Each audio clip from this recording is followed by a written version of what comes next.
नमस्कार, आप देख रहे हैं अपना उत्तर प्रदेश। मैं हूं आपके साथ सचिन चौहान। सिख समुदाय की आस्था का प्रतीक चरण सुहावे गुरु चरण यात्रा के पवित्र जोड़ा साहिब का लखनऊ में भव्य स्वागत हुआ। यह यात्रा सिख समुदाय के 10वें गुरु यानी कि श्री गुरु गोविंद सिंह जी और माता साहिब कौर के पवित्र जोड़ा साहिब से जुड़ी है, जो कि सिख आस्था का अत्यंत पवित्र प्रतीक माना जाता है। कार्यक्रम में मुख्यमंत्री योगी आदित्यनाथ ने कहा कि हमारी परंपरा में यह कहा गया कि जहां भी गुरु महाराज के पावन चरण पड़ते हैं वो स्थान राम राज्य की तरह पवित्र और पुण्य भूमि बन जाता है। उन्होंने ये भी कहा कि यात्रा हमें उस गौरवशाली गुरु परंपरा से भी जोड़ती है जिसने भारत की सांस्कृतिक साहस और बलिदान की भावना को नई दिशा दी है। सिख गुरुओं का भारत की सनातन परंपरा में योगदान अविस्मरणीय है, अभिनंदनीय है। गुरु नानक देव जी से लेकर के गुरु गोविंद सिंह जी महाराज और उनके चार साहबजादों का बलिदान भारत के इतिहास को एक नई प्रेरणा प्रदान करता है। आप याद करिए, पिछले लगभग 250 वर्षों से गुरु महाराज की इस पावन चरण पादुका और गुरु साहिबा की पावन चरण पादुका को, जो पहले अखंड भारत का हिस्सा है, जो पाकिस्तान में था, वहां से सुरक्षित रख करके आज उसे देश की विरासत के रूप में गुरु महाराज की पावन जन्मस्थली पटना साहिब में स्थापित करने के लिए ये यात्रा दिल्ली से चली और लगातार अपनी यात्रा के अलग अलग पड़ावों में आपने देखा होगा किस प्रकार का उत्साह का वातावरण है। हर व्यक्ति अपनी इस विरासत पर गौरव की अनुभूति करते हुए इसके साथ जुड़ने के लिए उत्सुक है।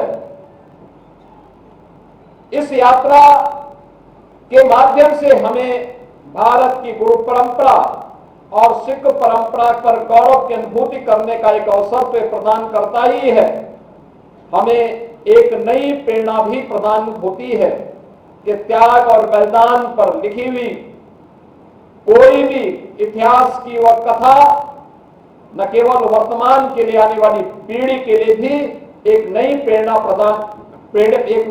होती है। और आज ये प्रेरणा हम सबको इस यात्रा के माध्यम से प्राप्त हो रही है।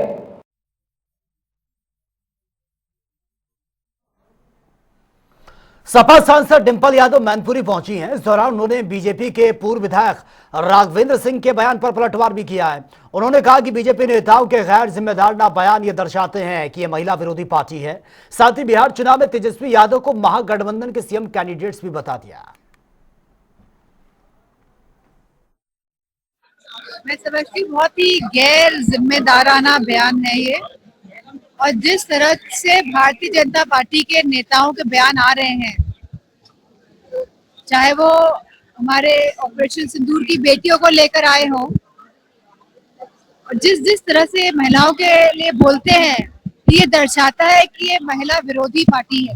सबसे महत्वपूर्ण ये बात है कि महागठबंधन का जो चुनाव होने जा रहा है बिहार में, ये कैसे जीता जाए।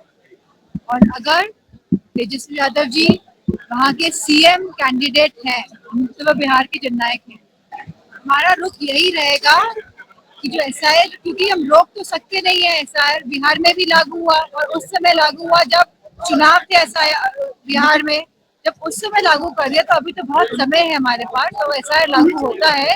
तो ये अब संगठन की और पार्टी की जिम्मेदारी है कि ज्यादा से ज्यादा लोगों को वोटर लिस्ट तक लाया जाए और चेकिंग की जाए, निरीक्षण किया जाए। वाराणसी पहुंचे बीजेपी नेता एसपी सिंह बघेल ने एसआईआर को लेकर अपनी बात रखी है। साथ ही उन्होंने यह भी कहा कि लोकतंत्र बनाए रखने के लिए पारदर्शी सरकार बेहद जरूरी है। वहीं अखिलेश यादव पर भी निशाना साधा है। उन्होंने कहा कि सपा मुसलमान वोटों के तुष्टीकरण में लगी है। 2012 से 2017 में दहशत थी, अब समरसता है। यूपी में दहशत 12 से 17 वाले कार्यकाल में थी, जब जमीनों पे कब्जे होते थे, अपहरण होता था, पुलिस की भर्ती में सूची आया करती थी, और खाली प्लॉटों पे कब्जा हुआ करता था। उस समय दहशत का वातावरण था। काशीराम और माननीय कल्याण सिंह जी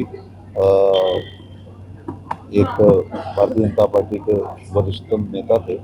इसके अलावा यदि राम मंदिर का निर्माण आसान हुआ है, माननीय सुप्रीम कोर्ट को पक्ष एक ऐसा फैसला देना पड़ा, तो वहाँ प्लॉट था। यदि मस्जिद होती तो शायद ऐसा फैसला नहीं आता। तो जो जाति वर्ग धर्म पार्टी अपने पुरखों का सम्मान नहीं करती, वो आगे नहीं करती। उत्तर प्रदेश में 17 के चुनाव में कोई सीएम फेस नहीं था। इसके बावजूद बहुमत के साथ भारतीय जनता पार्टी ने अपनी सरकार बनाई। भारत निर्वाचन आयोग की ओर से उत्तर प्रदेश में एसआईआर सर्वे की मंजूरी के बाद सियासी तापमान बढ़ गया है और इसी को लेकर मंत्री कपिल देव अग्रवाल ने कहा कि अब सिर्फ सही वोटर्स को ही मतदान करने का अधिकार मिलेगा। साथ ही उन्होंने समाजवादी पार्टी पर भी निशाना साधा है। कहा कि सपा इस सर्वे से क्यों परेशान है। वहीं उन्होंने बिहार चुनाव को लेकर दावा कर दिया कि वहां पर एनडीए की सरकार बनने जा रही है। भारत निर्वाचन आयोग एसआईआर सर्वे की हरी झंडी दे चुका है और उत्तर प्रदेश में भी हरी झंडी मिल चुकी है। एसआईआर सर्वे उत्तर प्रदेश में भी होने जा रहा है और समाजवादी पार्टी कह रही है कि अब पीडीए के माध्यम से वोट डालने का अधिकार हम सबको दिला के रहेंगे। तो वो तो वोट डालने का तो पहले ही था। इसमें समाजवादी पार्टी को इस प्रकार की नौटंकी करने की कोई जरूरत नहीं है। वोट का अधिकार तो सबको है, केवल चोर उचक्कों को, घुसपैठियों को वोट डालने का अधिकार नहीं है।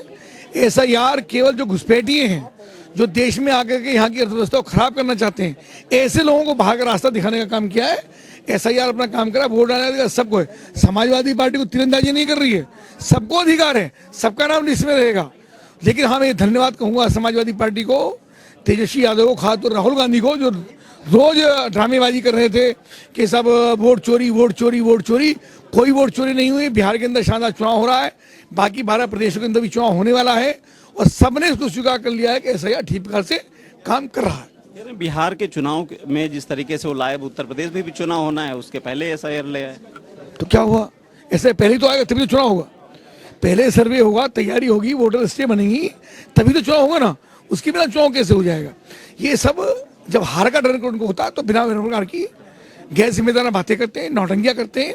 जनता इनके बहकावे में आने वाली नहीं है। सब जानते हैं कि निर्वाचन आयोग शानदार तरीके से अपना काम कर रहा है और किसी प्रकार का पक्षपात निर्वाचन आयोग नहीं करता। बिहार के चुनाव में समाजवादी पार्टी कदावर नेता तमाम लगे हुए हैं, क्या कुछ फर्क पड़ेगा भाजपा? एनडीए की सरकार बननी है बिहार में, बाकी कोई कुछ भी करे, सब इनका चेहरा जानते हैं। कौन चारा घोटाले में रहा है, किसने बेईमाना किया है, किसने जमीनें हड़पड़ाने का काम किया है, ये पूरा प्रदेश बिहार जानता है। गरीब लोग जानते हैं कैसे गरीबों की संपत्ति हड़पने का काम किया, कैसे पशुओं का चारा वो लोग खा गए, कैसे हर प्रकार का भ्रष्टाचार करने का काम किया है, तो सब जानते हैं। एनडीए की सरकार आ रही है। कुल मिला के बिहार में एनडीए की सरकार आएगी और जिस तरीके से तमाम भारतीय जनता पार्टी के नेता हो, चाहे समाजवादी पार्टी के नेता हो, फिलहाल बिहार पर कोई फर्क नहीं पड़ने वाला है और एक बार फिर से एनडीए की सरकार होगी, ये मंत्री कपिल देव अग्रवाल का कहना है। कैमरा पर्सन रियाज के साथ अनूप सिंह, जनता टीवी, लखनऊ। गोरखपुर में सांसद रवि किशन ने सांसद विकास निधि से 11 लाख रुपए की लागत से बनी पुलिस चौकी नौकायन का लोकार्पण किया है। उन्होंने ये भी कहा कि बीजेपी सरकार की प्राथमिकता जनता की सुरक्षा, सशक्त कानून व्यवस्था, साथ ही बिहार चुनाव में एनडीए की जीत का दावा भी कर दिया। ये एनडीए का तो वाह क्या बात है, हर हर महादेव। ये माँ जानकी का आशीर्वाद है, उनकी भव्य मंदिर की जो तैयारी है, जो शुरू होने जा रहा है, वहां पर रोजगार के लिए हर बहन के हाथ में 10,000 खाते में पड़ गए पैसे, जो आत्मनिर्भर हमारी बहन अपना रोजी रोजगार करे बिहार की, उसके लिए एनडीए सरकार की 14 नवंबर को बहुत ऐतिहासिक जीत के साथ हम लोग सरकार बनाने जा रहे हैं। जो बिहार में विकास होता आया है, जंगल राज का जो दमन किया गया 20 साल पहले, वो जंगल राज दोबारा ना आए, तो जनता ने प्रण कर लिया है, माँ जानकी के सभी भक्तों ने प्रण कर लिया है। प्रभु राम का मंदिर यहाँ बना है, वहां रोजगार के साथ, माँ जानकी के मंदिर के साथ जंगल राज का दमन करते हुए उनको दोबारा ना आने दें। 14 नवंबर को ऐतिहासिक जीत के साथ हम लोग फिर वही विकास के रफ्तार को बढ़ाते रहेंगे, जैसे नीतीश बाबू के साथ रहा है और नीतीश बाबू रहेंगे और नीतीश बाबू फिर लौटेंगे, ये हम आपके ऑन रिकॉर्ड कहते हैं। देखिए, थाना रामगढ़ ताल में नौकायन चौकी जिसका निर्माण माननीय सांसद गोरखपुर महोदय के द्वारा अपनी सांसद निधि से करवाया गया, उसका आज लोकार्पण उनके द्वारा किया गया। इसकी लोकेशन जो है ये रामगढ़ ताल में, जहाँ पे इस समय हमारे काफी भारी संख्या में टूरिस्ट लोग आते हैं, उसी के सेंट्रली लोकेटेड है, जिससे 24 आवर्स यहाँ पे हमारी पुलिस प्रेजेंस भी रहेगी। एवं जो भी टूरिस्ट हैं, यदि उनको भी कोई भी सहायता चाहिए होगी, कोई बात पूछनी होगी, तो यहाँ पे हमारे जो पुलिसकर्मी हैं भाषिणी ऐप के साथ रहेंगे, जिसमें भाषिणी ऐप से वो सभी प्रदेशों की भाषा को ट्रांसलेट करके उनसे वार्ता कर पाएंगे। एवं अन्य कोई भी सहायता उनको यहाँ पे चाहिए होगी तो हमारे पुलिसकर्मी, लेडी पुलिस जो कि सब समय यहाँ पे उपस्थित रहेंगे, उनको उपलब्ध करवाएंगे। देखा जाए काफी भीड़ वाला क्षेत्र है, पार्किंग बहुत ज्यादा होती है। देखिए, उसी भीड़ भाड़ के दृष्टिगत ही यहाँ पे एक पुलिस चौकी का निर्माण किया गया। पहले से भी पुलिस की यहाँ पे रेगुलरली 24 आवर पिकेट रहती थी, लेकिन चौकी बनने के बाद यहाँ पे जो हमारी महिला पुलिसकर्मी है, अन्य लोग हैं, जो अन्य टूरिस्ट हैं जो कुछ समय के लिए आते हैं अपने किसी व्यक्ति से मिलने के लिए या किसी अन्य चीज की पूछताछ करने के लिए, उनको भी काफी सुविधा रहेगी। मुरादाबाद में समाजवादी पार्टी को बड़ी राहत मिली है। दरअसल इलाहाबाद हाईकोर्ट ने प्रशासन की ओर से जारी कोठी नंबर 4 खाली कराने के जो आदेश दिए थे उसको निरस्त कर दिया है। आपको बता दें कि कोठी पूर्व मुख्यमंत्री यानी कि मुलायम सिंह यादव को लौट की गई थी, जिसे लेकर विवाद भी चल रहा था। वहीं मुरादाबाद डीएम ने आवंटन रद्द कर सपा जिलाध्यक्ष को 30 दिन में भवन खाली करने का उस वक्त आदेश भी दिया था। ये अभी हाईकोर्ट का आदेश तो अभी मिलेगा और सूचना ऐसी है हमारे माननीय वकील साहब ने दी है कि जो प्रशासन की कार्रवाई है उसको पूरी तरीके से क्वैश कर दिया गया है। तो हमें कोर्ट से एक बड़ी राहत मिली है और हमें न्याय की उम्मीद थी कोर्ट से, उसी के परिप्रेक्ष्य में ये हमें न्याय मिला है। तो हमारे सभी समाजवादी पार्टी के कार्यकर्ताओं में बहुत खुशी है और बाकी जो आदेश आएगा वो सब लोगों को आपको उपलब्ध करा दिया जाएगा। ये हमारे आदरणीय स्वर्गीय श्री मुलायम सिंह यादव जी नेताजी द्वारा आवंटन था और नेताजी के सपनों से जुड़ा हुआ था, नेताजी की यादों से जुड़ा हुआ था। नेताजी ने यहाँ सभा करी थी, बहुत कम कार्यालय उत्तर प्रदेश में होंगे जिसमें माननीय नेताजी गए होंगे। तो उसी तरीके से सब लोगों की भावनाएं जुड़ी हुई थी, पार्टी के एक एक वर्कर की, कार्यकर्ता की भावना जुड़ी थी कि नेताजी का एक दिया हुआ तोहफा, नेताजी का दिया हुआ कार्यालय किसी तरीके से सुरक्षित रहे, बचा रहे। तो ये कोर्ट के माध्यम से जो हमें उचित न्याय मिला है उसमें सभी कार्यकर्ता खुश हैं और बड़ी खुशी की लहर है। हम एक बार कोर्ट को फिर धन्यवाद आभार प्रकट करेंगे, उन्होंने न्याय करा हमारे पक्ष में। मथुरा के वृंदावन स्थित चित्रगुप्त पीठ आश्रम में ब्रह्मा जी की दुनिया की सबसे बड़ी प्रतिमा का भव्य अनावरण किया गया। इस ऐतिहासिक कार्यक्रम में यूपी के पर्यावरण मंत्री अरुण सक्सेना, शहर विधायक श्रीकांत शर्मा और ब्रज क्षेत्र के कई साधु संत भी मौजूद रहे। वहीं इस पर जानकारी देते हुए चित्रगुप्त पीठाधीश्वर डॉक्टर सचिदानंद महाराज ने कहा कि यह प्रतिमा पुष्कर से भी बड़ी है और इसका उद्देश्य जो है इस भ्रम को तोड़ना है कि ब्रह्मा जी की पूजा नहीं होती। कृष्ण की नगरी मथुरा में एक मंदिर ऐसा जो चित्रगुप्त पीठ द्वारा बनाया जाता है, ब्रह्मा जी का संसार में सबसे बड़ा मंदिर। हालांकि कहते तो पुष्कर का मंदिर है, या हालांकि यहाँ पे भी मंदिर बनाया जा रहा है। मेरे साथ चित्रगुप्त पीठ के महाराज जी साथ में, उनसे बात करते हैं, जानकारी करते हैं। जी महाराज जी, यहाँ पे जो चित्रगुप्त पीठ जो मंदिर बनाया जा रहा है, क्या विशेषता है इसकी और क्या कारण क्या है? यहाँ पर भगवान चित्रगुप्त जी का संसार की प्रथम पीठ स्थापित हुई है। मंदिर तो भारत में अनेक है, कई जगह पर स्थापित है। 4 हमारे मुख्य स्थान है। एक तमिलनाडु के कांचीपुरम में है, एक पटना में है, एक अयोध्या में है, भगवान श्री राम द्वारा स्थापित किया गया मंदिर है, श्री चित्रगुप्त मंदिर है, वहाँ पे स्थापित है। इस प्रकार से 4 हमारे दिव्य स्थान है। एक महाकाल की नगरी उज्जैन में है, जहाँ ब्रह्मा जी ने तपस्या करके भगवान चित्रगुप्त जी को प्रकट किया था। आज वही सब कुछ दिखाने का प्रभु को यहाँ पर स्थापना ब्रह्मा जी की गई है। ब्रह्मा जी तपस्या कर रहे हैं, भगवान चित्रगुप्त जी प्रकट हो रहे हैं। ये बैकुंठ धाम स्थापित किया जा रहा है। यहाँ पर 4 देव स्थापित होंगे, ब्रह्मा विष्णु महेश।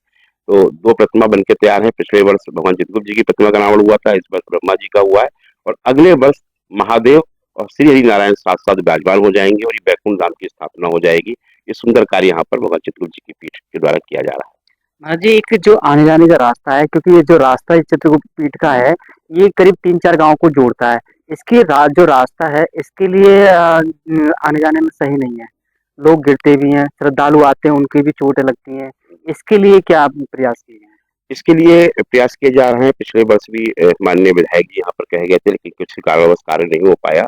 और सबसे बड़ा हमें बहुत दुख होता है जब यहाँ पर आगे विद्यालय भी है। 3-4 गांवों को जोड़ रहा है। कोने गांव आता है, ग्राम आता है बीच उसमें, और कोने ग्राम के एक सेना में एक हमारा सैनिक है, वो यहीं पर फिसल के आगे गिरे थे, उनका घुटना टूट गया।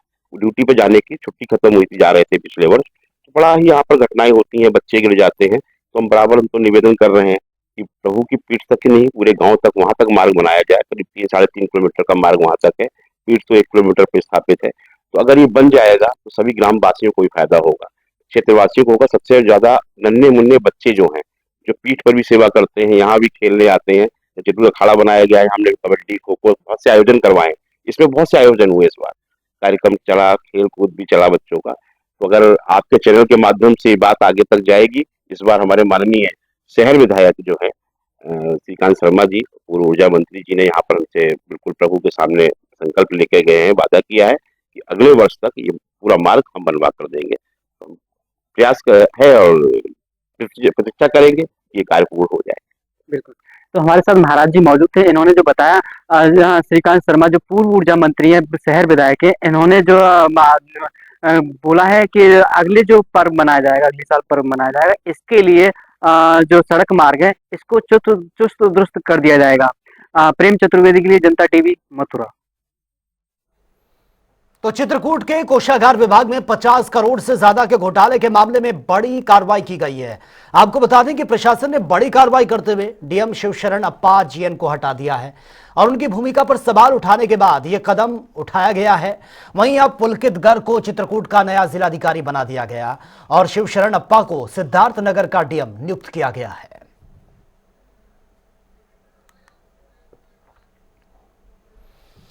तो चलिए आगे बढ़ते हैं बड़ी खबर के साथ और हापुड़ से इस वक्त की बड़ी खबर सामने आ रही है। अधिवक्ता परिवार से मारपीट का यह पूरा मामला, 8 दिन बाद भी पुलिस ने कोई एक्शन नहीं लिया है और पड़ोसियों पर अधिवक्ता और उसके परिवार से मारपीट का यह आरोप लगा। मारपीट का वीडियो सोशल मीडिया पर वायरल भी हुआ था, लेकिन फिलहाल बड़ी खबर सामने आ रही है कि पुलिस ने अब तक कोई एक्शन नहीं लिया। इतने दिन बीत गए। अधिवक्ता ने एसपी से न्याय की गुहार लगाई थी। पिलखुआ कोतवाली क्षेत्र की घटना यह बताई जा रही है। अब पुलिस की कार्यशैली पर भी लगातार सवाल खड़े हो रहे हैं। बांदा रेलवे स्टेशन पर मिशन शक्ति अभियान के तहत जीआरपी और आरपीएफ ने महिलाओं को जागरूक किया है। साथ ही इंस्पेक्टर ने स्टेशन परिसर में महिलाओं से संवाद कर सुरक्षा के प्रति सतर्क रहने की अपील की है। इस दौरान नो पार्किंग में गाड़ी, बाइकों का चालान भी किया गया है।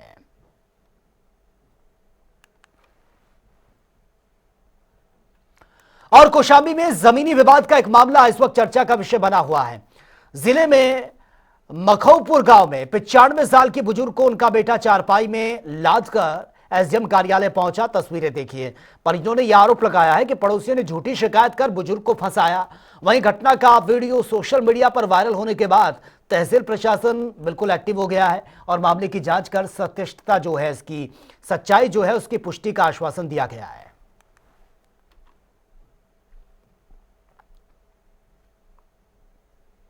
तो फिलहाल इस बुलेटिन में मेरे साथ इतना है, लेकिन तमाम खबरों के लिए आप बने रहिए जनता टीवी के साथ। नमस्कार।